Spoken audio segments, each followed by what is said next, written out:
Chapter 6. Pressure for a Commitment. One particular evening, as Roland and I conversed with the Satanist priest, he mentioned that the time had come for both of us to begin exercising faith in the power of the spirits, since the Master had instructed him that we should. "One of many gifts is yours to claim," he said, "if only you are willing to profess faith openly in the Master." It consisted of participating in a Satanist ritual in which we would state before the assembly that we recognize Satan as a great god, the supreme ruler of planet Earth, willing to bestow wonderful gifts upon believers. We would then claim for ourselves such a gift as we desired.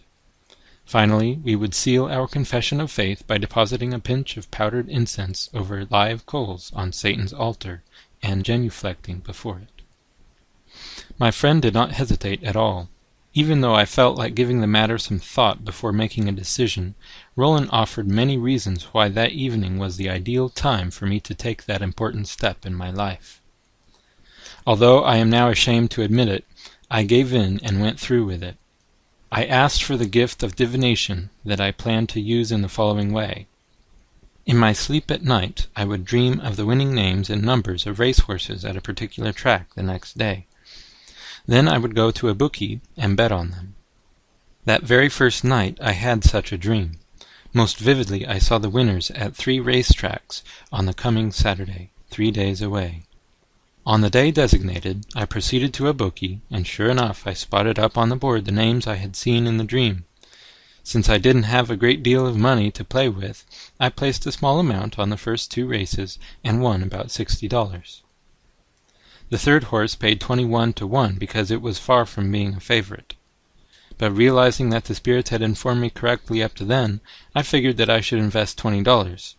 The horse came in first, and I was the only person in the place to walk up to the cage to collect. I picked up the $420 cash, said thank you, and left. Walking tall over my newly found good fortune, I headed down St. Catherine Street to one of the many fine men's shops and bought myself a tailor-made suit of clothes costing about $200. Similar experiences took place on other Saturdays, and before long the owner of the bookie joint had his manager bring me into his office. He wanted to have a chat with me. After we had talked for a while, he realized that I didn't know much about horse racing. "I'm amazed," he said, "over the fact that having such little knowledge of the subject of horse racing, you pick the winners so well. Do you mind telling me who feeds you information?" When he realized that he was getting nowhere with me, he said, "You're too costly to have in my establishment. I would like you to leave and not come back. If you need the addresses of other bookies in Montreal, I'm willing to give you a list of them." My sudden prosperity was nice to experience, but in reality it didn't make me truly happy. Somehow it brought no contentment. However, Roland was having what he called the best time of his life as the spirits worked fantastically for him. One particular evening, something happened that really disturbed me. After many persons had testified as to what the spirits had done for them, the priest suggested that we all go down to the worship room and have a praise session to the gods. "We will speak the language of heaven," he said. "It makes our master and the chief counselors very happy." His statement puzzled me, but I felt it was probably best not to ask how devil worshippers could speak the language of heaven. Once seated in the worship room, everyone received a church hymnal, and I mean a Christian church hymnal. In fact, the priest mentioned 3 Christian denominations using that particular one. After he performed a short ritual before the altar, he then told the assembly to turn to a particular hymn and sing along with him. The singing must have continued for 20 minutes. Not uttering a word, I sat almost in a state of shock. Afterward, while we were returning upstairs, the priest came to me and said with a smile, "I noticed that you did not take part in our praise session to the gods. Do you mind telling me why?" "I just couldn't profane those Christian hymns the way you people did. The fact that I don't like someone is no reason why I should sing profanities against his name. I understand the way you feel, but after a while you will adjust. It's like the first time a person witnesses a live animal sacrifice. At first it shocks him, but after he witnesses it a couple of times, he doesn't mind it anymore. By the way, we're planning to have you and Roland come with us to celebrate our high feast to the gods at a resort we have in the Laurentian Mountains. You see, November 1st is a very sacred day for our people. I will tell you more about it next week when we meet again. While we were driving home that evening, I asked George to clarify something I had observed during the praise session. After the people had sung for a while, some of them began to use a language other than French, yet the melody was still that of the Christian hymn. He explained that the spirits took control of their minds, causing them to praise Satan and his chief counselors in spirit language, thus enabling humans to worship them in a more elevated form of adoration. Such a type of service, he explained, had a dual purpose.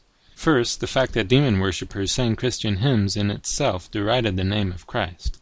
Second, when demon spirits assumed control of the minds of some of the singers so that they praised Satan and his chief counselors in spirit language to a melody of a Christian hymn, it constituted the highest form of blasphemy against the God of heaven, which pleased Satan exceedingly. A number of references to live animal sacrifices had caught my attention, so I asked George to tell us about them. He explained that his people conducted them on November 1st at a specific place in the Laurentian Mountains, but that he preferred having the priest explain things to us. However, circumstances kept me from ever finding out. Unknown to me at the time, the fallen angels became aware that God was working to bring me shortly to the place where I could hear of his great love for undeserving human beings, his plan of redemption, and his righteous character in dealing with humans. The spirits then determined to pressure me quickly into a deep commitment to demon worship.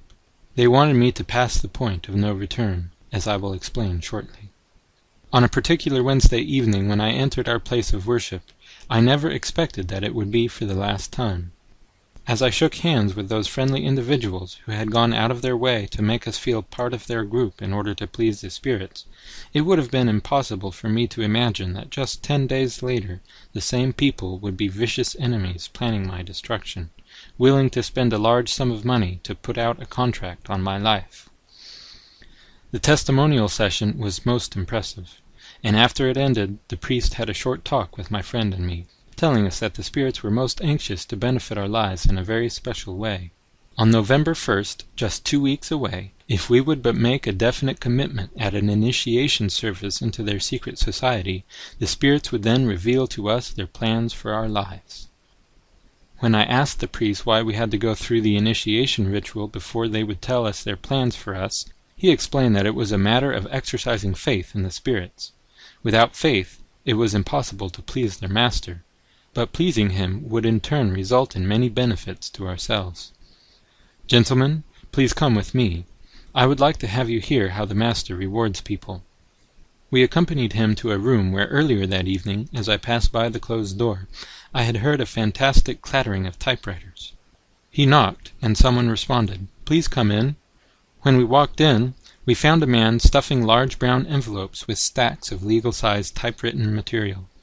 "Julian, you have met these gentlemen before," the priest said, "but I doubt that they know your occupation and how the spirits bettered your life while you did good for others. So I brought them in to have them hear from you personally about your experience with the spirits once you were initiated into our society."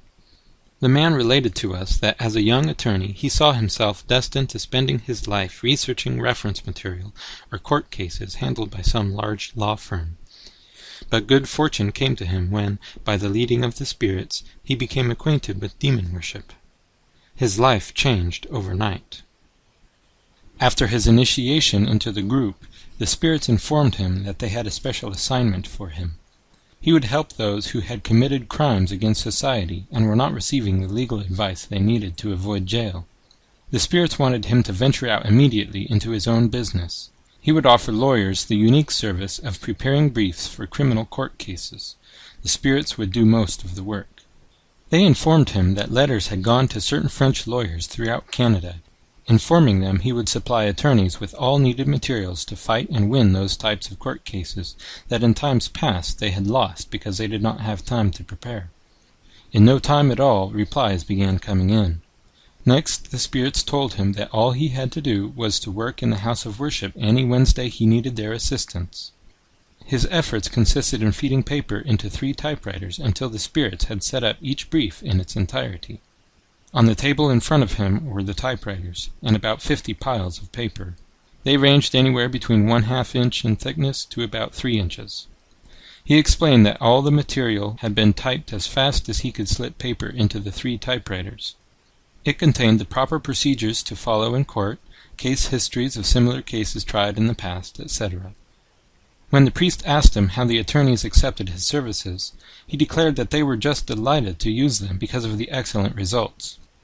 To the priest's question of how much dollar value the work before him represented, Julian replied that it involved many thousands of dollars.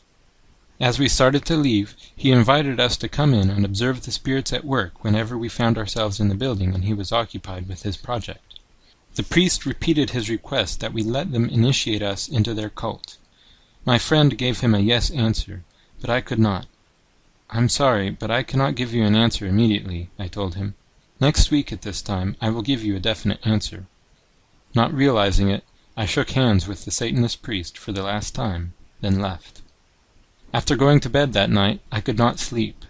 The thought of initiation into the satanic cult kept whirling through my mind. Should I go through with it or not? The experiences of the past few months passed before me, and many unanswered questions regarding the forces of good and evil filled my mind. Even though I had discovered many amazing facts about the supernatural, I felt that it involved much more than just what I had seen. I realized that one could not completely trust demon spirits in their claims of what they declared to be God's unfair dealings toward them. Where could a person find truth? Certainly not in any of the Christian churches, I thought, or I would have heard of it by now. In my perplexity, I felt that somehow I needed help in making an intelligent decision, and an almost overwhelming sense of helplessness caused me to exclaim aloud, "If there is a God in heaven who cares for me, help me!" Shortly after speaking those words, I turned on my side and fell asleep. The next thing I knew, my alarm clock rang. That Thursday morning I went to work, buried in my thoughts. Shortly after I had met Roland and began to attend spiritualistic seances, I started on a job I had applied for some time previously. It meant my taking up a trade, that of embroidery for a firm specializing in that type of service to the dress manufacturing firms of Montreal. During the time I was operating my embroidery machine, I mulled over and over the decision I had to make within a week. By Friday noon I had come to one, that I had no other choice than to go through with the initiation.